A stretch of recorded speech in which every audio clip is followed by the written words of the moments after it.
Mike Phillips, Autogeek.com, and today I have with me Forrest Toise, the VP of Sales for Mothers. Forrest, how you doing? Mike, I'm doing great, thanks. It's always fun to be here at Autogeek because we know whenever we send a customer to Autogeek, they're going to have the product that they need at the price that they want. Plus, we ship right to your door. We do.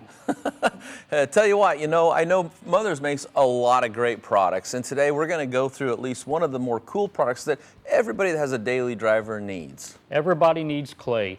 Back in the 25 years ago or so, the professional detailers in the body shop started using clay to remove overspray and contaminants from the paint surface. Anytime you're done washing the car, you run your fingers across it, you feel little bumps in the paint. Clay's the fastest, easiest way to take it off. Clay's been going for, like I said, about 25 years now. What started out as a complicated process is now something that literally everybody can use. We spent a lot of years educating the consumer on the whys and hows of using clay, and it's really something that everybody can do, but now there's a better way. Yeah, and one of the things I always like to share with people, I think we can all agree a great looking finish is a glossy finish. And gloss starts with a smooth surface. You build up from the bottom, absolutely. You got to build that foundation, and so to get that smooth surface, that's where clay comes into play. Right. Clay, unfortunately, though, does have a couple drawbacks. If you drop it on the ground, it's trash. Yep. You're going to pick up rocks and dirt and sticks, small farm animals, children, no telling what it is, and you'll end up scratching the paint. So the most important thing to remember when using a clay bar is to never reuse it if you drop it on the ground. That's exactly right. The other thing to keep in mind when you're using clay is you need a proper lubricant. Water simply isn't slippery enough. It's going to drag across the surface and leave a scuff mark. The new clays, you have the ability to use a spray wax, your car wash and soap, an instant detailer, a lot more options than you have before. But obviously the first thing you want to do is confirm that you do need a clay bar. I just happen to have a Baggie with me. Let's do the Baggie test on this Mustang here. Now, what I've learned from watching you in your videos, Mike, is as you run the Baggie across the surface, oh my gosh, you're going to feel bumps in the paint. It's not smooth.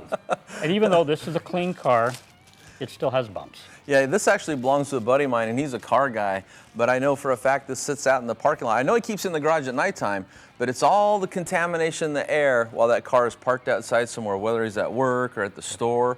And when I felt that, it's rough. It feels like I always use the expression 40 grit sandpaper. And you're right, this is clean. So that means whatever those bumps are, those contaminants, they didn't wash off, they didn't wipe off, so they're stuck to the paint. And that's where clay comes into play. They need to be removed. Okay, let's show them how. We have the old way, we have the new way. One's not better than the other.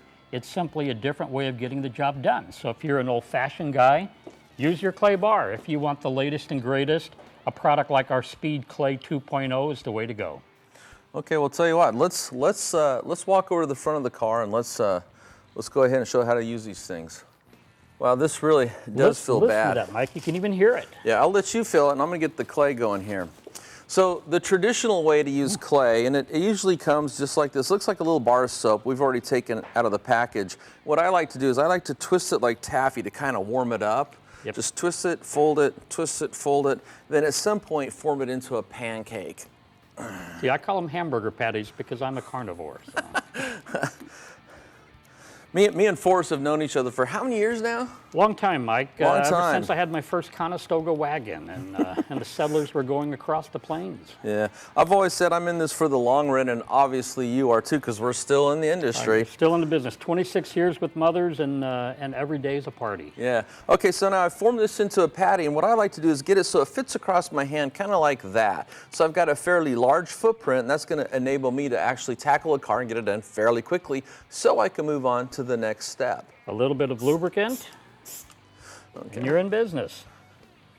Now, one of the things you notice when you're claying is usually I can feel it dragging, right? And then as I start to remove the contaminants, it starts to glide effortlessly. And keep your lubricant on the surface, constant motion, overlapping strokes, and before you know it, you're done with the section. So this section here, I can feel all the contaminants are gone. Check that out. What's it look like, Mike? Yeah, there's something on there, huh? And this is the car guy's clean car. Yeah, the thing about this is I know the guy. He's got 2 or 3 of these things, so it does take some time to keep up on all your cars. But anyway, that's the kind of contaminants that get bonded to the paint, and it creates a surface texture and it diminishes gloss. And the other thing about this is a lot of people, the most common people always ask me is, how long will this brand of wax last? And I say, how long a wax will last depends upon how well the surface is prepared to accept the wax. Exactly. And if you've got a layer of crud on there, the wax can't even get to the paint.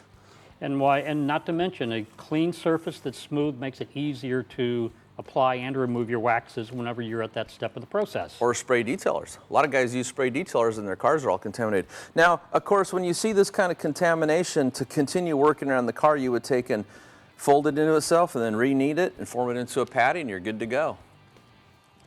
So clay's not tough, it's not difficult, but it makes a big difference. Oh yeah, it starts the foundation. Anyway, that's how you would use clay. And again, if you ever drop this on the ground, it's done. Okay, don't use it again. Clear coats, by their very nature, are hard. And what happens is they still scratch easy. So if you get one particulate, a piece of gravel, a stick, or a leaf on here, and you don't know about it, and you start rubbing across the paint, you're going to put a lot of scratches in there. So it's not worth it, because it takes seconds to put scratches in. It takes hours to buff them out. Our clay bar kit includes 2 bars, so if you do happen to drop one on the ground, you have a spare, you're ready to go. The average clay bar does 3 average sized cars, so there's enough clay in the package to do your vehicle 6 times. There you go. So it's a good value for the consumer. Now this is your clay 2.0, Forrest. And this is very interesting. First of all, it's got these little grooves here so I can easily grip that with my hand. Think of it as a mouse for your car, Mike. It's kind of like a mouse. Exactly. I like that. Okay, so tell you what, since I showed how to use the clay, why don't you show me how to use the 2.0? The idea behind 2.0 was to give the consumer a faster, easier way to clay his vehicle. Less time, you can do it while you're washing the vehicle. You can use your bucket of soap. You can do it while you're waxing the vehicle if you're using a spray wax. You can literally clay at the same time that you're waxing. That's interesting. So this is a big time saver. It's part of our speed line, because speed is all about getting the job done so you have more time to spend with your family, or more time to spend with your friends, or more time to spend with your car.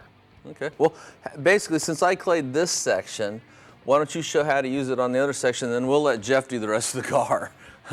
Well, Jeff's a lucky guy because he's got good friends with good products to use. Just like before, lubricate the surface. Okay. Run the clay back and forth, overlapping strokes. Now, what is it about the surface of this clay 2.0 that's actually removing the contaminants like the normal clay patty does? The bumps that you'll find, the raised surface shears off the contaminants from the paint surface and leaves them up in between. The grooves there? Down in the grooves, correct. Okay. So you don't have to worry about dragging the contaminants over the surface. The nice thing about this, if you do drop it on the ground, you can simply rinse it off in your bucket with a little bit of lubricant on the clay and go back, and you're back in business. So what makes this kind of cool is because if you can do this while you're washing the car, you're actually going to save a step. So normally you would wash the car and then dry it, and then by using the lube, you're getting the car wet again. By doing this when you wash the car stays wet, so you skip a whole step of drying the car twice. Plus you save on lube. I think the key thing to point out about using this when you're washing your car, though, is that you want to wash the car and then rinse it really well so all that dirt you loosened is off the surface, and then go back and use this product on the paint, because that way there's no loose dirt kind of floating around on the surface. Would that be correct for us? That's the fastest, most efficient way, and the safest, absolutely. Compared to what it was before, paint's perfectly smooth. Give it your Baggie test. Okay, so let's see. So you did this section, so I feel the bumps here. You can hear the bumps there. There's nothing there. And I clayed over here, so the clay worked, because I can certainly feel the bumps up here. If you've never done the Baggie test, this is something you've got to do. Walk out to your garage, make sure you clean the car first with some spray detailer, and then go into the kitchen, grab a Baggie, and if you feel those little bumps with the Baggie, you know you need to clay the paint. Clay is, like you mentioned before, the foundation. Obviously, you want to start with a clean vehicle. But the cleaner the paint surface, the longer your wax is going to last and protect the paint. And the glossier it's going to look. Glossier. So what I like about this is the kit comes with everything you need if you're going to use the traditional clay. 2 bars of clay, a towel, and the spray lube, the famous Mother's California Gold Instant Detailer. With the terrific cinnamon smell. I love that cinnamon smell. And then if you want to go with the Mother's clay, Speed Clay 2.0, this comes standalone, so then you still need to have this or your soapy water or even, like you said, a spray wax.